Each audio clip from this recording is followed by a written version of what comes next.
Everyone, Ryan Young, KAATARO Jiu-Jitsu. Hope you're doing well. So injuries, and how common are they? Okay, so with every physical activity, there's going to be some level of pain involved to participate in that activity. And it doesn't matter what activity it is, right? You can get injured, although it's not super likely. You can get injured walking. If you decide to take it up and start jogging, then yeah, now you can start throwing knee injuries in there, ankle injuries, plantar fasciitis, right? And if you put wind sprints in there, then you can start getting pulled muscles and all that kind of good stuff that goes with it. So that's just normal ambulatory stuff that we do as just part of our daily living. Well, I don't know about the running part, but still, just walking, right? And just taking up the intensity. Anytime you take the intensity up on any physical activity, you increase the risk of injury. Now, does that mean that you don't do it? Well, that kind of depends on you. I've come across people who say, well, if I'm going to get injured doing jiu-jitsu, I'm not going to do it. And it's, we do as much as we can to mitigate the potential for injury. However, we can't 100% eliminate them, because jiu-jitsu in and of itself is about leverage. It's about putting more resources on your opponent's body part than the body part can legitimately fight against, right? Doing an arm bar, you're putting your whole body and your hips against just their elbow, or wrist lock, even less. Foot lock, same thing. So there is really no way that you can really do it without injury. Now, injuries even happen in private lessons. It's very rare, but it does happen. Just some kind of freak accident kind of thing, it happens. So if your number one concern is not getting injured, then jiu-jitsu or even soccer, baseball may not work for you, right? Baseball, you get beamed by the ball. That hurts. But, it's part of the game. Now, aches and pains are one thing. Injuries are something a little different. And if you have injuries, do you have chronic injuries or are they acute injuries? So acute is like you sprain your ankle. Chronic injuries is an injury that doesn't really go away. I guess plantar fasciitis could be one, although it does go away over time. Or what's that? Golfer's elbow? That's kind of what I have. That's where the inside of your elbow hurts. Tennis elbow is when the top of your elbow hurts, the outside of your elbow. I have chronic golfer's elbow, and that's because when I was younger, I used to do chin-ups like a madman. I could do a ton of them. But my joints and my tendons and my ligaments aren't really that strong, I guess, to keep doing it. Like, you ever wonder how, CrossFit tends to injure a lot of people? Now, when you put heavy weights and then you add speed to it, then yeah, those are injuries waiting to happen. However, there are people who don't really get a ton of bad injuries from doing CrossFit. And those are the ones that eventually become the best ones. Those are the ones that you see on videos competing in their annual competitions. You just have some people that just have very durable ligaments and joints and tendons. And those people, yeah, they're going to say, I don't get injured. I might have an ache or pain here and there, but aches and pains go away. Injuries, if they're acute, you can heal them. If they're chronic, then it's very hard. A lot of times chronic injuries are based on inflammation. So, long answer to a short question, will I get injured in jiu-jitsu?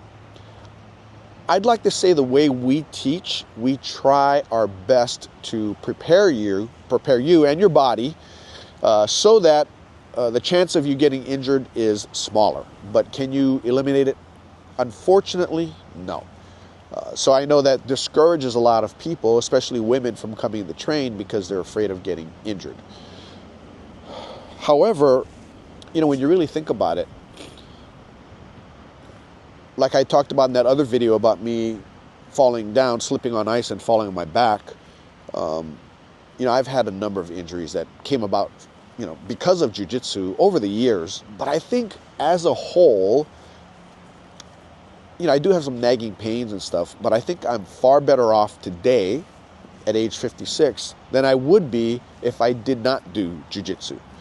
And I think a lot of it is because, you hit the weight room, you tend to favor certain exercises. Now, at least for me, when I used to go hit the gym, I would write all my workouts down, and I would have a plan of action for future workouts. And I made sure to balance them. So I might do all the push exercises on one day, I might do all the pull exercises on another day, and I'll do my legs on the third day, and I might rest on the fourth. Or I might, do other types of stuff. But what I would always do is, because I could look back at my notes and I can see what I did yesterday and last week, I can then say, okay, so today I'm going to do something else. And being somebody who's trained in jiu-jitsu for decades now, I'm one of those few people who runs toward stuff I'm not good at or stuff that I need to do, versus favoring stuff that I love doing and just keep doing that. So if I injure something while training jiu-jitsu, it depends on the type of injury that it is. I'll usually just rest it. And resting it can be a number of different ways. I could do a rest day where I just don't go, onto the mat at all, and I just go about my normal business. Or I can do an active rest day where if my right arm hurts, I can just simply tuck that hand away into my belt and I can just train left-handed. So that way I'm not using my right arm, and because it's in my belt, nobody's targeting it, so it won't get injured. On the other hand, if somebody does target it, even though I've got it in my belt, then I'll just tell them wrong arm, right? And they'll move on to oh yeah, sorry Ryan, and they'll move on to the other arm. So that's one way that I can still train and let that body part that hurts heal. Just know that it's not a matter of if you're going to get injured, it's a matter of when. But what we try to do is we try to get you to the point to where you have an understanding of what the goals are, and you have basic knowledge of defense, which is really important, because a lot of times you get injured doing something defensive, trying to get out of something.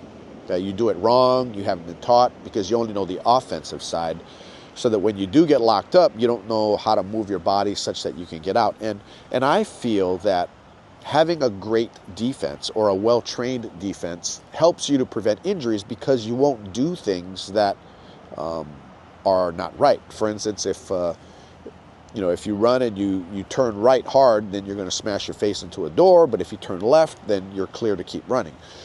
What learning the defense does is it lets you know that the right door is closed and you can't run through it. On the other hand, go left. And that's a matter of, simple thing.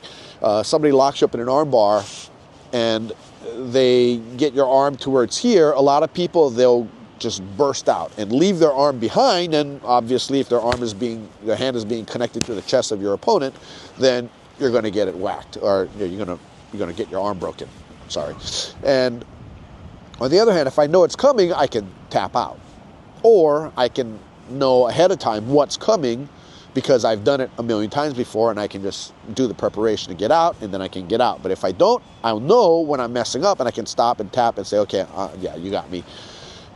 But that comes with knowledge, and knowledge just comes with learning that situation over and over and over again. So yes, jiu-jitsu can be something that you get injured in, and that's one of the reasons why the sports side is kind of popular. It's not to say that sport people, people who do sport jiu-jitsu don't get injured. They do, especially when you start doing the leg game. It's not uncommon to have your knees, pop, be loose. There's these twin brothers in Brazil who wouldn't really tap when they get put into a heel hook or toe hold or knee bar, and they would just let it go. And they'd win, because either they have crazy pain tolerance, or they just are stubborn and don't want to tap and let themselves get beaten. But as a result, they were, world champions, multiple, gi and no gi. But I've seen them in some videos, and I noticed that they don't walk too well. In fact, they kind of shuffle, which, I don't want to be a cripple, do you? Right? So you can take it to any level that you want. But that's not to say that doing jiu-jitsu is something that is normally an injurious effort. So if injuries are something that's been stopping you from training, I would say don't let it. Just come and try it out anyway. And just make sure that you keep yourself relatively warm and don't just get onto the mat and start rolling without doing a proper warm-up. And also learn the defense, learn what you're up against. Once you know what you're up against, then life gets a little easier in general, not only in jiu-jitsu, but in general. Take that time necessary to prepare yourself. And then if you do it that way, you can rest assured that your chances of injury become a lot smaller, and therefore the less chance you have of being injured. Anyway, I hope that helped. If you want to come see us at our academies. We have 2 of them, one in Dallas, Texas, which is Kama Jiu-Jitsu Dallas-Fort Worth, and it's in Flower Mound, a little suburb, and our Kama Jiu-Jitsu Irvine, which is in a small city of Laguna Hills.